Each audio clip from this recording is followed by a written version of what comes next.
गेनी ससुरावा में खेलेला होलिया कैसे रंगैलौ छौरी नए नए चोलिया।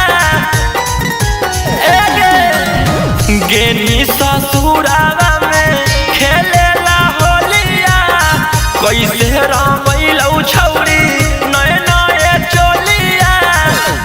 मन भरलौ कि फगुआ उजार हो गेल। भतरा नहीं छुलकौ सब बेकार हो गेल। देवरा डलल कौ त पार हो गेल। चीजवा पर हमर छोड़ा मार हो गेल। देवरा डलल कौआर पार हो गेल। देवरा डलल कौ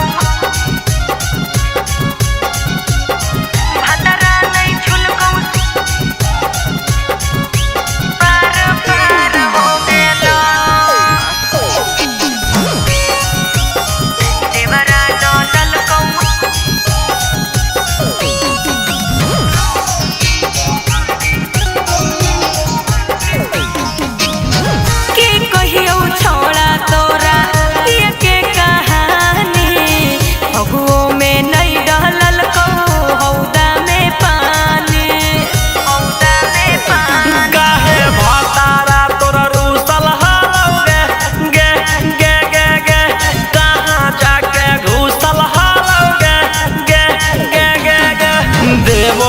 के सब अधिकार हो गेल।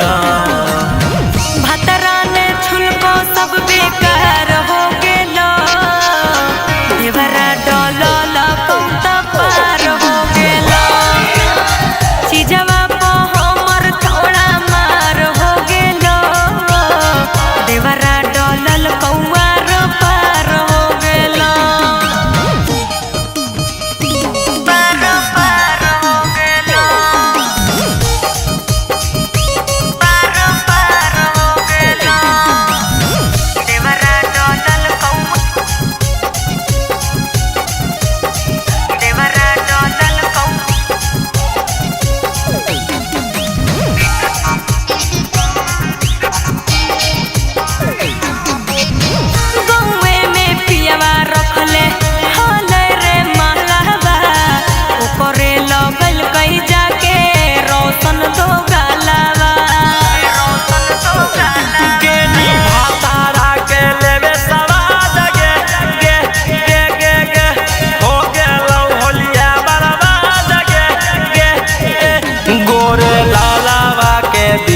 पत सवार हो गेल।